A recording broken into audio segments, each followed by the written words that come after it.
कहते हैं दो ही इमोशंस हैं जो कि इंसान को आगे बढ़ने में हेल्प करते हैं, या तो इंस्पिरेशन और या तो फ्रस्ट्रेशन।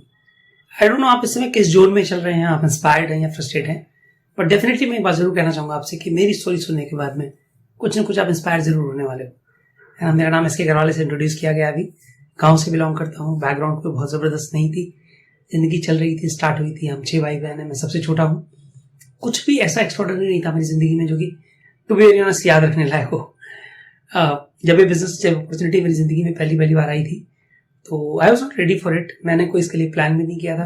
वो कहते हैं दुनिया में जो बड़ी चीजें होती हैं, बड़े बड़े काम होते हैं, कभी प्लानिंग के साथ में नहीं होते।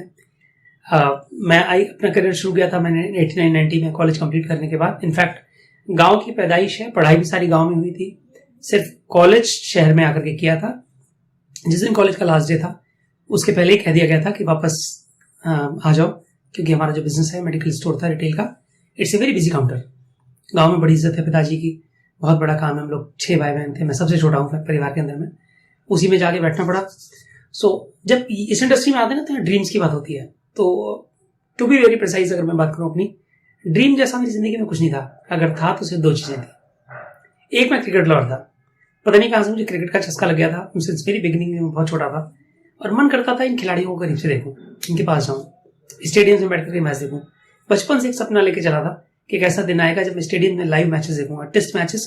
तब उस जमाने में टेस्ट मैच ही होते थे और बाद में फिर वनडे का चलन हुआ, फिर T20 एंड ऑल दैट, कि स्टेडियम में 5 दिन का मैच पूरा का पूरा बैठ करके बॉल बाई बॉल देखूंगा और एंजॉय करूंगा और कोई मुझे रोकने वाला नहीं होगा। दूसरा ख्वाब अगर कहें तो ये था कि ये काम नहीं करना जो हमारे परिवार में होता है। आप कंफ्यूज हो सकते हो क्यों ऐसा। काम बुरा नहीं था, काम छोटा भी नहीं था, बट डे टू डे की लाइफ थी, जिंदगी चल रही थी, चली जा रही थी, सुबह होती है, शाम होती है, यूं ही उम्र तमाम होती है। एक्चुअली हमारे को बिल्कुल फिट बैठता था। मेरे पिताजी ने 1956 से बिजनेस को स्टार्ट किया था, जो हमारा पेरेंटल बिजनेस है। फिर मेरे भाइयों ने उसको ज्वाइन किया और बाद में मुझे भी आने के लिए बोला गया। बड़े भाई साहब की इच्छा नहीं थी पर उनको मजबूरी में जाना पड़ा क्योंकि फादर कुछ बीमार रहने लगे थे। सेकेंड नंबर वाले भाई साहब ने बाई चॉइस ज्वाइन किया था और मुझे मजबूरी में जाना पड़ा था। ये इच्छा मन में क्यों जगी कि मुझे काम नहीं करना है, क्योंकि हम 4 फ्रेंड्स थे और मेरे अलावा जो मेरे बाकी 3 फ्रेंड्स थे, तीनों के फादर के पास में जॉब्स थी। तो जॉब होने की वजह से वो फ्री होते थे, उन्हें छुट्टियां भी मिलती थी। स्कूल के बाद का जो टाइम होता था, बैट उठाते थे, ग्राउंड में खेलने चले जाते थे, ऑल दैट। और हमारे साथ एक ही चीज होती थी, स्कूल खत्म हो, बस्ता रखो, दुकान में आके बैठो। संडे सब वहीं बीतता था, सारी छुट्टियां वहीं बीतती थी। इनफैक्ट छुट्टियों के दिन और ज्यादा फ्रस्ट्रेशन होती थी। तो बचपन से मन में कहीं ना कहीं ये था कि यार ये काम करना नहीं है, क्या करना है ये भी नहीं पता था। बड़ी प्रॉब्लम भी होती है, कई बार जो हम कर रहे होते हैं हमें पसंद नहीं होता, पर हमें क्या करना है हमें पता भी नहीं होता।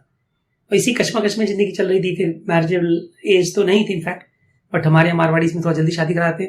सो एट द एज ऑफ 23 मेरी शादी करा दी गई। घर वालों का मानना था कि जब शादी हो जाएगी तो भटकाव बंद हो जाएगा और टिक के काम करेगा, पर वो पल नहीं आया अनफॉर्चुनेटली। वो भटकाव चालू रहा, कई सारे काम बदले। 97-98 के अंदर में मेरे ब्रदर को सूझा, कंप्यूटर का उस समय काफी दौर था, तो इनफैक्ट उनको सूझा कि अपनी शॉप के लिए कंप्यूटर की जरूरत थी, तो एक कंप्यूटर खरीद लाया जाए। अब जब कंप्यूटर ले आया गया तो इत्तेफाक से चलाना किसी को नहीं आता था, जरा बहुत मुझे आता था हल्का फुल्का, पर मुझे भी कायदे से नहीं आता था। तो कंप्यूटर को सिखाने के लिए हमें जरूरत था कि कोई व्यक्ति को रखें जो कि ट्रेनर हो। और जब ट्रेनर लाने की बात हुई तो दिमाग चला कि हमारे पास ऊपर जगह तो ही है, सो अगर हम वहां पर जो ट्रेनर रहेगा सैलरी तो उसको देंगे, सो अगर हम एक इंस्टीट्यूट शुरू कर देते हैं। देखो यहां से कहानी स्टार्ट हुई है ना। और वो इंस्टीट्यूट शुरू हुआ, जब इंस्टीट्यूट शुरू हुआ तो उसको देखने के लिए कोई व्यक्ति चाहिए था। अब मैं चूंकि सबसे छोटा था और मेरे जिम में हर बच्ची कुछ चीज आती थी या वो आती थी जो कोई दूसरा नहीं करना चाहता था। अब ब्रदर जा नहीं सकते थे, काउंटर छोड़, उन्होंने क्या कहा, ऊपर इंस्टीट्यूट का तुम देख लिया करो, that's a part time affair. पर धीरे धीरे उसमें मजा आने लगा, और जब मजा आने लगा तो वो बढ़ने लगा, और जब बढ़ने लगा तो बहुत बढ़ गया, और मैंने इसको स्केप रूट की तरह देखा एंड मैंने बहुत एंजॉय किया उस काम को। और जब वो काम पीक पर था उसी समय इस बिजनेस के लिए कॉल आई मेरे ब्रदर को। अब यहां पर भी देखिए कॉल आई थी ब्रदर को, उनके एक कॉलेज फ्रेंड थे, उन्होंने उनको अप्रोच किया और उन्होंने एक सेमिनार में आने के लिए उनको बोला। तो ये क्रम 1 महीने 1.5 महीने चलता रहा, पर ब्रदर को जाने का टाइम नहीं था, तो उन्होंने मुझसे बोला तुम जाकर के देख के आ जाओ।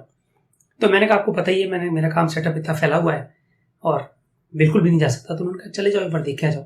तो मैंने कहा मेरा कोई इंटरेस्ट भी नहीं इस तरह की चीजों में और मुझे करना भी नहीं है, मैं ऑलरेडी अपने काम में बहुत बिजी हूँ। उन्होंने कहा अगर चले जाओगे एक बार तो कम से कम फोन करना बंद कर देगा। देखिए किस्मत कहां लेकर जाती है। वो फोन ना करे, और चूंकि मैं छोटा था मुझे भाई की बात को एंटरटेन करना था, सिर्फ इस वजह से मैं इस बिजनेस अपॉर्चुनिटी को देखने के लिए गया था। एक होम मीटिंग में इनवाइट किया गया था मुझे हमारे गांव से 80 किलोमीटर की दूरी पर लखनऊ है। बस से वहां गए, मीटिंग में पहुंचे, थोड़ा लेट हो गए, समझ में कुछ नहीं आया, पर जो प्लान दिखा रहे थे अच्छा प्रोफाइल था, एक बड़ी कंपनी में डायरेक्टर थे, डॉक्टर थे, इन ऑल दैट करके। तो जब मैंने उससे डिटेल पूछी तो उन्होंने मुझसे ट्यूसडे के प्रीव्यू के लिए इनवाइट किया।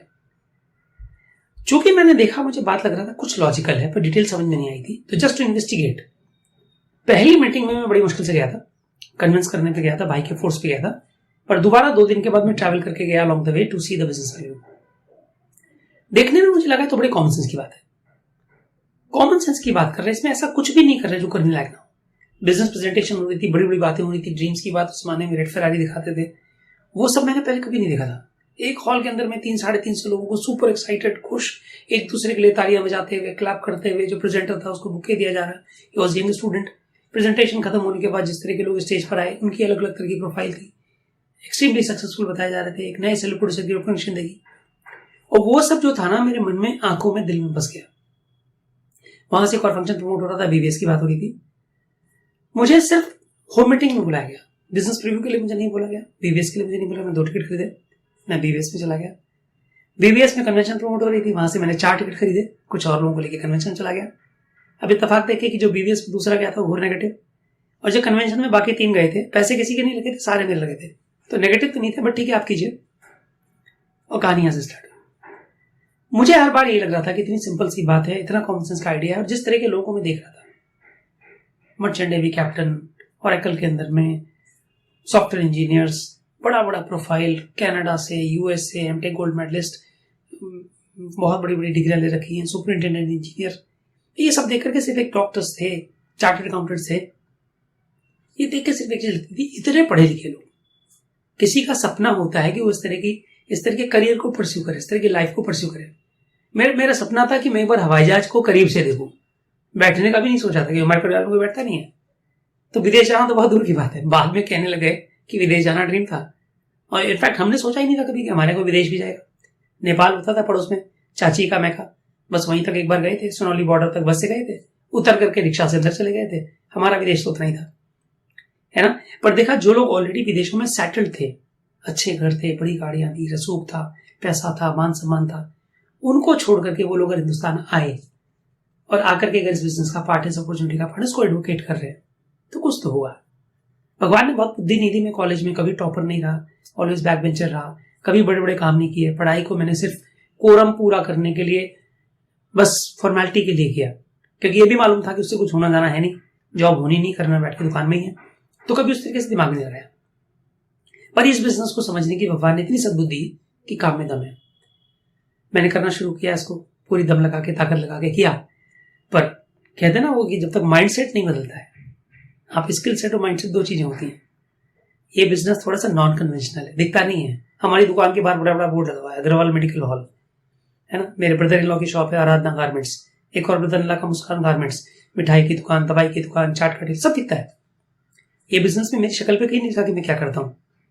नॉन कन्वेंशनल इंडस्ट्री है ना। तो 2 काम जो नहीं करने होते, मैंने दोनों काम करे इस बिजनेस के अंदर में। सबसे पहला काम मेंबर बनाना, हमें लगता है ना मेंबर बनाने। दूसरा काम होता है सामान खरीदना है या बेचना है, व्हाटएवर यू से। हाँ, मेंबर बनाने हैं, पर वैसे नहीं बनाने होते। We are looking for business partners. हम किसको ढूंढ रहे हैं? हम उन्हें ढूंढ रहे हैं जो हमें ढूंढ रहे हैं। पर मैंने क्या किया, मैंने इन्फ्लुएंस लगाया। 2 गलतियां जो मैंने करी इसमें, पहली गलती इन्फ्लुएंस लगाया, दूसरी गलती पैसा लगाया। मैं आपको अपने इतने सालों के एक्सपीरियंस से बताना चाहता हूं, ना इसमें इन्फ्लुएंस काम करता है, ना इसमें पैसा काम करता है।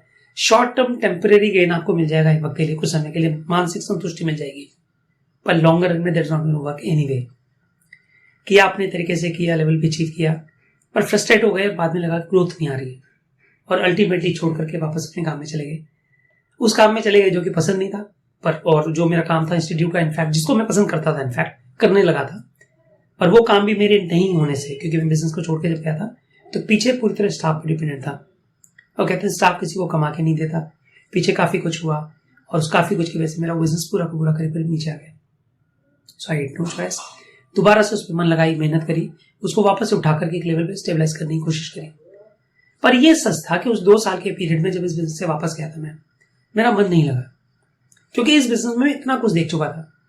नेशनल कन्वेंशन मुंबई में देखी थी, जिमें नांसी को सुना था, सारे बड़े बड़े लीडर्स को सुना था, मिशन रेड्डी को सुना था, लाइफ सुना था, double diamond, crown ambassadors, Hindustan की लीडरशिप, पूरे वर्ल्ड की लीडरशिप कई बार देखा था। और ये मालूम था, दिल ये कहता था कि ये गलत नहीं है। दिमाग कुछ भी कहे पर दिल ये कहता था ये सच्चे लोग हैं।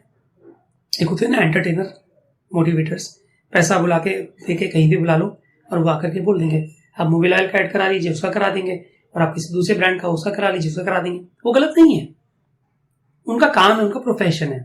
उन्हें पैसे दीजिए और जो चाहिए बुलवा लीजिए। They are motivators. किसी प्रोग्राम में बुला लीजिए, दे आर एंटरटेनर्स, एंटरटेन करेंगे।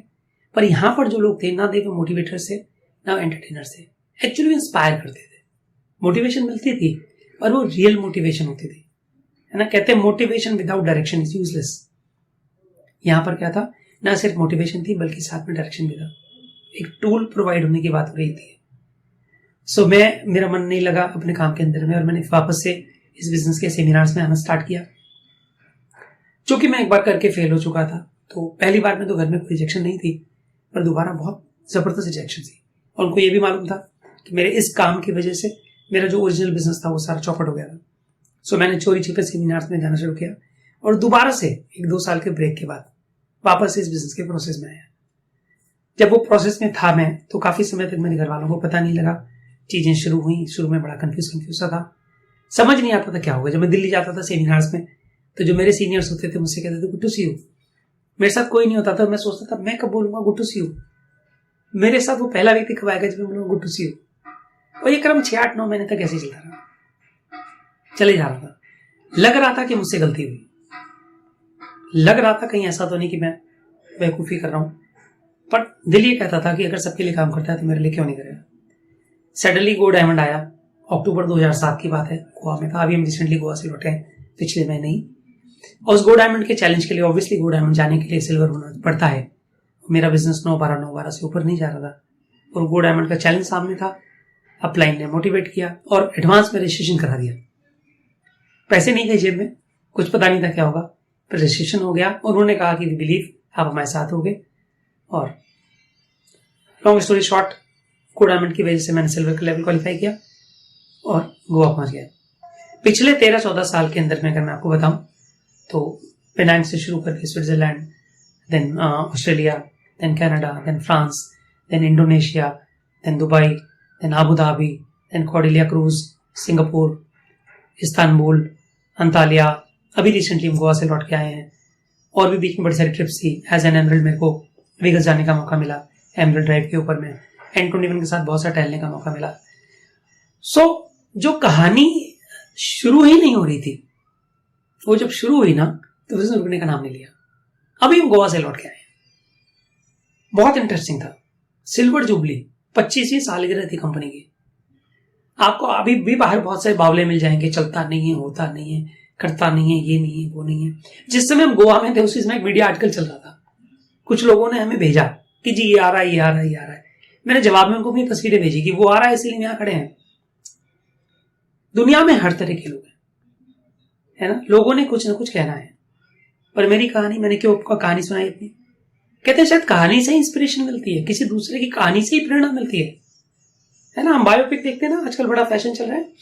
83 आया, 83 मूवी कपिल देव के उसके ऊपर में आई, और बहुत सारी फिल्में आई, MS धोनी पे आई, तेंदुलकर पर आई, मिल्खा सिंह पर आई, है ना। हमको देखते हैं ना हम लोग, क्यों देखते हैं हम? कि शायद उनके जीवन की, उनकी घटनाओं से, उनकी बेवकूफियों से, उनसे इंस्पायर होकर के हम आगे बढ़ सके। तो मैं ये नहीं बोलूंगा कि मैंने कोई बहुत महान काम कर दिया, मैं बहुत बड़े लेवल पर हूं, still long way to go, but फिर भी जहां तक पहुंचे, जो अचीव किया है, I am so proud for that. I feel so blessed. हर रोज मैं ईश्वर को, परमात्मा को धन्यवाद देता हूं कि मुझे चुना इस चीज के लिए, मुझे बनाया इस लायक कि मैं इसको अचीव कर सकूं, मैं यहां तक पहुंच सकूं।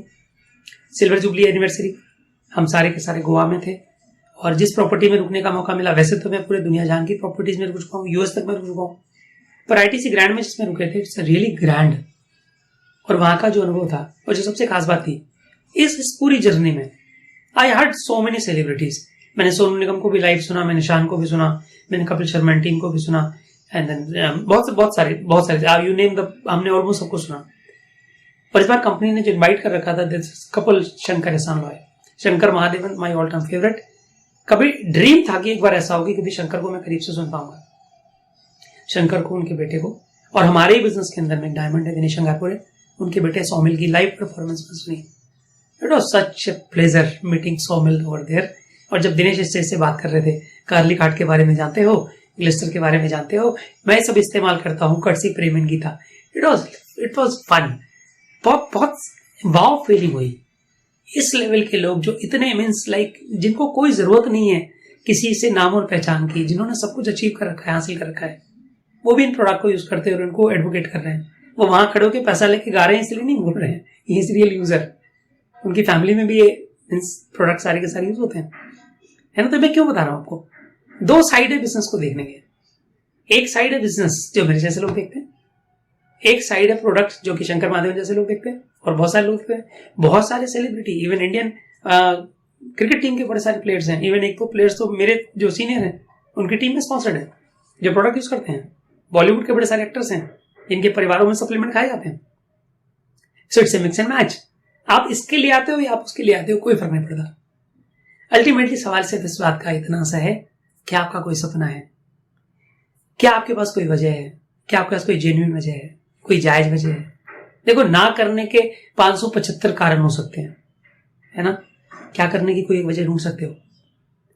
अपने आप से सवाल करो। मैं आपको कोई यहां पर ज्ञान देने नहीं आया, मैं आपको कोई बिजनेस पढ़ाने नहीं आया, मैं आपको कोई कोर बताने नहीं आया। 7 स्टेप्स करो, कोर करो, 15 प्लान दिखाने होते हैं, प्रोडक्ट यूजर बनो। सवाल सिर्फ इतना, मैं आपको ये बताने आया हूं कि आपको बिजनेस को क्यों करना चाहिए। अगर आपको अपनी क्यों समझ में आ गई ना, तो कैसे करना और क्या करना तो सारा अपने आप हो जाएगा। सो अभी 2 दिन पहले एक मीटिंग में बात कर रहा था अपनी टीम के लोगों से, और मैं उनको सिर्फ ये बताने की कोशिश कर रहा था कि क्या बात करनी चाहिए हमें लोगों से। और बात सिर्फ इतनी सी है, अगर अमित शाह की टाइमलाइन को अगर उठा के देख लो, मैंने पूरा बिजनेस अमित शाह की टाइमलाइन को यूज करके किया है। और कई बार जब मैंने अपने तरीके लगाने की कोशिश करी तो मैंने देखा कि मैं भटका, और घूम फिर करके मैं पहुंच गया कि जो बात अमित शाह कर रहे हैं बड़े सिंपल तरीके से, उतनी बात में सारा सार है, कुछ इधर उधर भटकने की जरूरत नहीं है। अगर आपको मेरी बात समझ में नहीं आ रही, सिर्फ इतना करो, एक पेपर पेन के ऊपर में अभी लिख लो 2023 दिसंबर का महीना चल रहा है। 10 साल पीछे चले जाओ और 10 साल आगे चले जाओ। सिर्फ ये देखो कि 2013 में आपकी जिंदगी कैसी थी, उम्र कितनी थी, बैंक बैलेंस क्या था, बच्चों की एज कितनी थी, आपकी एज की कैसी थी, और आपके फाइनेंसिस की सिचुएशन क्या थी। अभी 2023 में, 13 और 23 में क्या बदलाव आया?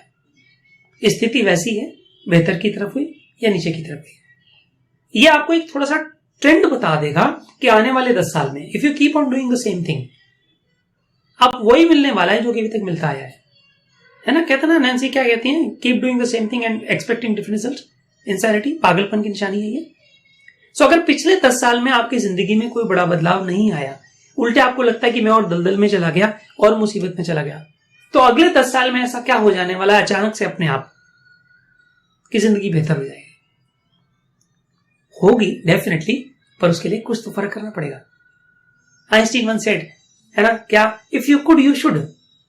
अगर अपने दिमाग से, अपनी अकल से, अपनी सेट ऑफ स्किल से जिंदगी में बदलाव कर सकते होते तो करना चुके होते। हमारी परेशानी यही है, हम उसी ज्ञान से जो हम पुराना लेकर के आए हैं, हम चाहते हैं कि नए सिद्धांतों को सॉल्व करने की कोशिश करें। नॉट पॉसिबल, है ना। आप सब टेलीफोन के जमाने में पैदा हुए थे, कुछ अभी जनवाई अगर बाद में आई है। उस काले टेलीफोन के सिद्धांत इस हैंडफोन में, मोबाइल फोन में लगते हैं क्या? ये आज के 10 साल पहले का जो मोबाइल फोन था उसके सिद्धांत आज के फोन में लगते हैं क्या? या जिन सिद्धांतों से आज चल रहे हो ये 10 साल बाद लगेंगे क्या? पुरानी स्कूटर बजाज की, हमारा बजाज शान की सवारी, याद करो, निरमा वॉशिंग पाउडर का ऐड आता था, याद कीजिए। राजदूत मोटरसाइकिल होती थी, है ना, एक कार होती थी, उसका नाम एम्बेसडर होता था। एक कोडैक की फिल्म होती थी, एक कैनन का कैमरा होता था, याद कीजिए चीजें। घर के बाहर एक लेटर बॉक्स होता था, डाकिया डाक लाया, फिल्मों में गाने होते थे। छत के ऊपर एक एंटीना होती थी, डेफिनेटली आपको याद होगा। शाम को 6:30 बजे एक दूरदर्शन, एक अंदर से गोला निकलता था, तमसो मां ज्योतिर्गमय। हम नीचे से चिल्लाते थे आया नहीं, और ऊपर वाला हिला हिला पूछता था आया आया। कौवा बैठ जाता था तो एंटीना हिल जाती थी। हम डबल डाइपोल लगाते थे, हम बूस्टर लगाते थे। मैं वहां से निकल के आया हूं। हफ्ते के एक शुक्रवार, याद करो, हफ्ते का एक सीरियल। बदला कि नहीं बदला सब? क्या जिंदगी आज भी वैसी चल रही है? नहीं ना, सब बदला ना। हमने उन बदलावों को एक्सेप्ट किया कि नहीं किया? जब मैं स्कूल में था, मेरे पिताजी आर्य समाजी हैं, सो जो स्कूल था वहां का आर्य समाज, उसमें हम पोथी लेके जाते थे। एक बगल में वो लेके जाते थे बिछाने के लिए, और एक लकड़ी की थापी होती थी, एक सेठे की कलम होती थी और एक चल पार्किंग की शीशी के अंदर में कड़िया भर के लेके जाते थे। शायद मुझे नहीं पता, बहुत सारे लोग होंगे जिन्होंने अगर गांव से बैकग्राउंड से बिलोंग करते हो तो। हर शनिवार को हाफ डे होती थी, स्कूल के अंदर में झाड़ू लगती थी, प्रांगण के अंदर में मैं मॉनिटर था तो मैं झाड़ू लगाता था, फिर हवन होती थी। मैं वहां से निकल गया हूं। मैंने 6ठी क्लास में एबीसीडी पढ़ी है, पर मेरे बच्चों ने प्री प्रेप प्रेप नर्सरी से इंग्लिश पढ़ी है। हमने उस बदलाव को एक्सेप्ट किया कि नहीं किया? हम या कुंदेंदु तुषार हार धवला सरस्वती शिशु मंदिर से हमारे बच्चे बाद वाली जो जनरेशन थी मेरे बाद वाली, वो वहां से निकल के आई है।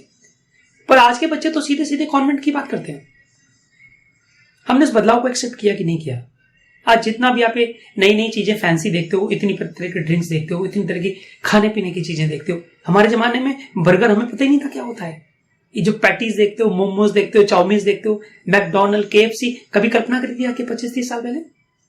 मैं कभी कभी मजाक में कहता हूं कि 25 साल पुराने पहले किसी की याददाश्त अगर चली गई हो और आज अगर उसको होश आए तो गश खा के गिर पड़ेगा, क्योंकि इतना बदलाव हो गया है, उसको रजिस्टर ही नहीं होगा। टाइपराइटर खत्म हो गए ना, काहे पर? अभी मैं बताऊं आपको, गोवा में हम चित्रा म्यूजियम गए थे। अगर आप कभी जाना तो डू विजिट ओवर देयर। और उस म्यूजियम के अंदर में आपको कैमरे की वो मेक से लगा के, जब पुराने कैमरे लंबे होते थे लटका करके, शायद कुछ लोगों ने पुराने देखे हो, हमारे घर में उस प्रकार कैमरा रखा हुआ है। और वहां से फिर कैमरे बदलते बदलते आज क्या हो गया कैमरे का रूप? आज कैमरे मोबाइल फोन में आ गए। आज मोबाइल फोन की ऑडियो क्वालिटी की वजह से नहीं बिकता, कैमरे की क्वालिटी की वजह से बिकता है। उसके ज्यादा दाम किस लिए होते हैं? कि उसका कैमरा क्वालिटी कैसी है। वक्त कहां से कहां पहुंच गया, चीजें कहां से कहां पहुंच गई, व्यापार करने के तरीके बदल गए, सब कुछ बदल गया, यातायात के साधन बदल गए, है ना। मैं कितनी चीजें आपको गिना डालूं। कभी कल्पना करी थी आपने? उस दिन हम गोवा से उड़े और हम 4 घंटे के अंदर में लखनऊ पहुंच गए। हम यहां से उड़ते हैं विदेश चले जाते, कितना आसान हो गया। कम्युनिकेशन के साधन। मेरे चाचा जी गल्ले का काम करते थे, तो जब हमें किसी से बात करनी होती थी बाहर, ये बाहर मतलब बाहर बोले तो कानपुर में, लखनऊ में, कलकत्ता में, बाहर मतलब विदेश नहीं, तो चाचा जी को रिक्वेस्ट करनी पड़ती थी। ट्रंक बुकिंग के ऊपर में उनके ऑपरेटर सेट थे, क्योंकि उनकी डेली कॉलिंग चलती थी। वो उनसे बात करते थे, वहां से कॉल लगती थी, फिर वहां से कॉल आता था, lightning call, trunk call, Telegram, कितनी पुरानी बातें हैं, 20-30 साल पुरानी बातें हैं। पोस्ट कार्ड आता था। सोचो चीजें बदली कि नहीं बदली। 5 पैसा, 10 पैसा, 20 पैसा, 50 पैसा, और फिर बढ़ते बढ़ते 100 का नोट, फिर 200 का नोट, फिर 500 का नोट, फिर बीच में ये आया, फिर वो आया, फिर 2000 का आया, फिर वो बंद हो गया, फिर कह रहे ये भी बंद हो जाएंगे, फिर सिक्के आएंगे, फिर डिजिटल आ गया, फिर ऑनलाइन आ गया। अभी क्या चल रहा है? सब ऑनलाइन। पेटीएम आ गए और वो ATM आ गए। मशीन में जाओ, पैसा लगाओ, पैसा निकालो, फिर सिस्टम आया, कार्ड भी मत लगाओ, पैसा ट्रांजेक्शन कर दो, जमा कर दो, बैंकों के सिस्टम। मैं क्या कहना चाहता हूं? मैं सिर्फ ये कहना चाहता हूं कि जब जिंदगी में सब बदलाव आ गए और हमने हर बदलाव को खुली हाथों से एक्सेप्ट किया, तो हमें इस बदलाव को एक्सेप्ट करने में क्या परेशानी है? और ये बदलाव है क्या? क्या ये बिजनेस? सोच से चलता है, सिर्फ सोच को ही तो बदलना है। हम शॉपर्स हैं, हम शॉपिंग करते थे, हम शॉपिंग करते हैं और हम मरने तक शॉपिंग करते रहेंगे। पिछले 40-50 साल में मैंने जितने बदलाव आपको गिना दिए, मेरी उम्र 53 साल है। इस 53 साल में 5300 तरह के बदलाव आए होंगे, पर एक बदलाव नहीं आया, एक चीज कांस्टेंट रही। हम कंज्यूमर थे, हम कंज्यूमर हैं और हम कंज्यूमर रहने वाले, और ये शाश्वत है।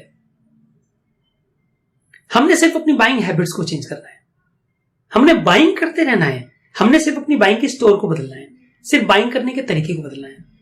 अगर हम उसने अपनी बाइंग हैबिट को इस्तेमाल करके आदत वही रखें, सिर्फ जगह बदल दें, तरीका बदल दें, और उसी से अगर जिंदगी बदल सकती है, तो हमें इसे क्यों नहीं एक्सेप्ट करना चाहिए?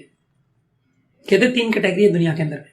Some make things happen, some see things happen, and some matter what happen. है ना। 3% लोग हैं दुनिया में कहते हैं जो रूल करते हैं दुनिया को। एक्चुअली डेटा कहता है 1% करते हैं, मॉडेस्ट होकर हम 3% कह देते हैं। 3% सेल्फ ड्रिवन होते हैं, अपने आप चल देते हैं, उनको कुछ कहने की जरूरत नहीं है, लीडर होते हैं। 10% ऐसे होते हैं जिनको थोड़ा सा मोटिवेट कर दो, गाइड कर दो, सहारा कर दो, तो वो साथ साथ चल देते हैं। पर कहते हैं 87% लोग इस धरती पर क्यों, इन्हें खुद ही नहीं पता, खुद नहीं पता उन्हें। तो जिंदगी जिए जा रहे हैं, जिए जा रहे हैं, जिए जा रहे हैं। कल भी परेशान थे, आज भी परेशान है, और आने वाले कल में परेशान होने वाले हैं, और उनकी परेशानी कभी खत्म होने वाली है नहीं। हम किस कैटेगरी में हैं? हम 87% में हैं, या हम उस 10% में हैं, या हम उस 3% में आना चाहते हैं? ये सवाल इतना मुश्किल नहीं है जितना हमने इसको बना रखा है ना। ये बिजनेस कॉम्प्लिकेटेड नहीं है। एक लीडर कहते हैं business is simple, we are complicated. हमने इतनी पाइथागोरस, इतनी बूलियन अलजेब्रा, इतना सब कुछ पढ़ करके आए हैं, थर्मोडायनामिक्स, स्टैट्स सब पढ़ करके आए हैं, पता नहीं क्या क्या पढ़ करके आए हैं। जिंदगी में अगर 2+2 पूछो ना किसी पढ़े लिखे व्यक्ति से, बच्चा तो बोलेगा कि अंकल इतना भी नहीं पता, पर अगर पढ़े लिखे इंजीनियर से पूछो तो 10 मिनट तक दिमाग लगाएगा, काहे पूछा है, क्योंकि उसने तो मैट्रिक्स अलजेब्रा पढ़ी है और मॉडल अलजेब्रा पढ़ी है। उसने तो 2+2 5 भी पढ़ा है, उसने 2+2 0 भी पढ़ा है। तो हम कई बार ये भूल जाते हैं कि हमें जिंदगी में किस सिद्धांत को कहां पर लगाना है, और शायद यही हमारे दुख परेशानी का कारण है। कीप इट सिंपल, जितना सिंपल रखेंगे उतना मजा आएगा। सिस्टम की मदद लीजिए। N21 ने जो कुछ करके रखा है ना, देखो दिक्कतें आई, परेशानियां आई, JNT के नाम से आपके सामने हम बात कर रहे हैं खड़े होकर, क्या फर्क पड़ता है कि नाम क्या था, चीज तो मिल रही है ना। कोविड के पहले भी बिजनेस होता था, कोविड के बाद, कोविड के दरमियान भी बिजनेस हुआ, और कोविड के बाद भी बिजनेस हो रहा है। आगे कल को क्या होगा, पर चीजें तो होंगी ना। आपकी जिंदगी में क्या चल रहा है, इससे क्या फर्क पड़ता है ना। कोई है ना आपको संभालने के लिए। नेटवर्क का सबसे बड़ा फायदा क्या है, इस इंडस्ट्री का सबसे बड़ा एडवांटेज क्या है। आज मेरे बिजनेस में हर शहर के लोग हैं, न जाने कहां के लोग हैं, हर एज ग्रुप के लोग हैं, हर कास्ट रिलीजन के लोग हैं। एक साथ तो सबकी जिंदगी में परेशानी नहीं आती ना। कहीं जाड़ा पड़ रहा है तो कहीं गर्मी पड़ रही है, कहीं बरसात हो रही है तो कहीं सूखा पड़ रहा है, कहीं ना कहीं तो बिजनेस हो रहा है, कोई तो कर रहा है, हम नहीं तो कोई और तो कर रहा है। सवाल सिर्फ इतना है, क्या हम अपने आप पर ट्रस्ट कर रहे हैं, कहां हम उस पर ट्रस्ट कर रहे हैं, क्या हम उस लाइन ऑफ स्पॉन्सरशिप पर ट्रस्ट कर रहे हैं जिसकी वजह से हम सिस्टम का पार्ट है। मैं दिल से धन्यवाद करना चाहूंगा मेरे स्पॉन्सर्स का, जिनकी वजह से मुझे मौका मिला, जिन्होंने मेरा नाम लिखा अपनी लिस्ट के अंदर में, जिन्होंने मुझे नर्चर करके ग्रो करके यहाँ तक पहुंचाया। आज जो भी उनकी काउंसलिंग, उनकी गाइडेंस, उनकी टीचिंग्स है, उनकी मेंटरिंग है, हमारे डायमंड्स, हमारे डबल डायमंड्स है ना, और अल्टीमेट हमारे फाउंडर्स का एम्बेसडर मिच साला, डीडी साला, और जहां पर जाकर डॉनन फैमिली, जहां से बिजनेस निकलता है पूरा का पूरा। आज एक जनरेशन से दूसरी जनरेशन में बिजनेस आ चुका है। आज जिम बहुत सालों से नहीं है इस दुनिया में, पर क्या जिम की कमी हमें कहीं भी महसूस हुई। और नैन्सी की उस लेगेसी को डॉनन फैमिली, डेव डॉनन किस तरीके से आगे बढ़ा रहे हैं। सब कुछ है हमारे पास, ऑर्गेनाइजेशन है हमारे पास, लॉजिस्टिक्स है हमारे पास, कंपनसेशन प्लान है हमारे पास, एजुकेशन सिस्टम है हमारे पास, लाइन ऑफ स्पॉन्सरशिप है हमारे पास, गाइड्स, कोच, मेंटर्स है हमारे पास। सिर्फ जरूरत एक चीज की है हमारी, क्या हम हैं। पिछले महीने वर्ल्ड कप हुआ, I am hardcore cricket lover, तो मैं एक बार जरूर कहना चाहूंगा, बड़े खिलाड़ियों का सपना टूटा, बहुत लोगों का दिल टूटा, मेरा भी टूटा। मेरा टूटा as a lover, as a fan, पर जो रियल में वहां खेल रहे थे। कल्पना करो, 2 खिलाड़ी, एक की उम्र 35 साल और एक की उम्र 36 साल, जो हिंदुस्तान की क्रिकेट की हड्डी, विराट कोहली और रोहित शर्मा। क्रिकेटिंग एज कब तक मानते हैं, 35-36 साल तक। ये वर्ल्ड कप हार गए दुर्भाग्य से, बहुत अच्छा खेले, चैंपियंस की तरह खेले, पर शायद फाइनल के दिन उनका दिन नहीं था, और चूंकि उनका दिन नहीं था इसलिए उसने हारना पड़ा। अगला वर्ल्ड कप आएगा 4 साल के बाद, 36 वाला 40 का और 35 वाला 39 का होगा, और तब तक बहुत सारे नए प्लेयर भी आ चुके होंगे, तब तक BCCI में बदलाव हो चुका होगा, तब तक देशकाल परिस्थितियां बदल चुकी होंगी। राम जाने फिटनेस उस लेवल की होगी कि नहीं, राम जाने फिट होने के बाद भी खेलने के मौके दिए जाएंगे कि नहीं दिए जाएंगे, है ना। यानी वहां पर क्या है, एक मिस मतलब 4 साल का वेट, और 4 साल का मतलब अब कंट्रोल आपके हाथ में नहीं है। बहुत सारे ऐसे लोग हैं जो कि सुपर टैलेंटेड हैं, पर उनको टीम में जगह नहीं मिलती। बहुत से लोगों को टीम में जगह मिल जाती है, पर प्लेइंग 11 में जगह नहीं मिलती। कितनी तगड़ी स्क्रूटनी है, आप सोच के देखो। एक एक लाइन के लिए, एक एक प्लेस के लिए 10-10 लोग पीछे खड़े हुए हैं। कितने विकेट कीपर, कितने बॉलर, जो बाहर चला जाता है उसके अंदर आने की जगह नहीं होती। पांड्या को चोट लगी और पांड्या को बाहर जाना पड़ा, उसकी जगह पर शामी अंदर आए रिप्लेसमेंट के अंदर में, और फिर जिस तरह की क्रिकेट शामी ने खेली, अगर पांड्या ठीक भी हो जाते तो शायद पांड्या को लाने के लिए किसी और को रिप्लेस करना पड़ता, सोचना पड़ता कि इसको बाहर करें। रियल वर्ल्ड में ऐसे ही होता है, वहां कंपटीशन है, वहां पर कॉम्प्रोमाइज है, वहां कोई गिरता है तभी कोई दूसरा खड़ा होता है, वहां कोई हटता है तभी किसी दूसरे के लिए जगह बनती है। पर अगर इस इंडस्ट्री की बात करें तो क्या होता है, यहां ऐसा नहीं है। यहां पर भी compliment each other. My upline with the most happy person, अगर मैं double diamond, triple diamond, crown ambassador हो जाऊं, यहां कोई किसी को कॉम्पीट नहीं करता। आप आज ज्वाइन करके अपने अपलाइन से 2 गुने 3 गुने बड़े लेवल पर जा सकते हो। ये कहां है दुनिया में, and they will give you their 200%। जो कुछ उन्होंने सीखा है वो सब कुछ आपको ईमानदारी से, पूरी शिद्दत से सिखाएंगे। ये सच्चाई और कहां रखी है। मुझे जो बहुत खास पॉइंट इस बिजनेस के लगे, इस इंडस्ट्री के लगे, उसमें सबसे बड़ा चीज यही था, यहाँ कोई ऑफिस पॉलिटिक्स नहीं है, कोई किसी को गिराता नहीं है, किसी को दबाता नहीं है, कोई झूठ नहीं बोलता, कोई किसी का हक नहीं मारता है, कोई अपनी लकीर को बड़ा करने के लिए किसी की लकीर को छोटा नहीं करता है।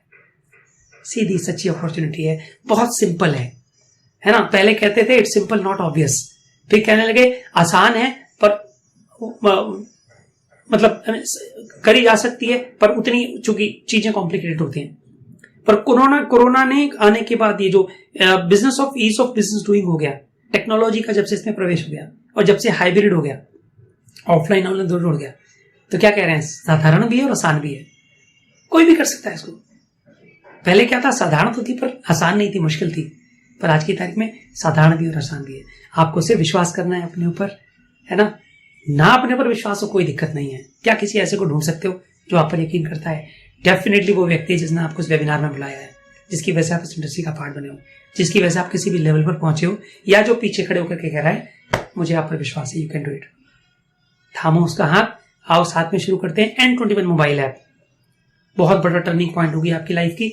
ये सॉफ्टवेयर को अगर आप डेली बेसिस पर यूज करते हो, लगातार आप सक्सेसफुल लोगों के डायलॉग्स को सुनते हो, अगर अपने दिमाग में जाने देते हो, क्यों? सीखने के लिए नहीं, जो हमारे अंदर की काव चलती है ना, उसको ना सुनना पड़े, उससे कंफ्यूज ना हो, उससे बचने के लिए अगर सिर्फ इतना कर लेते हैं। N21 को दोस्त बनाओ, सिस्टम को फॉलो करो, जो कहा गया है, जो मुझसे पहले वाले मुझसे बाद वाले कहते रहेंगे, आओ उन चीजों को फॉलो करते हैं।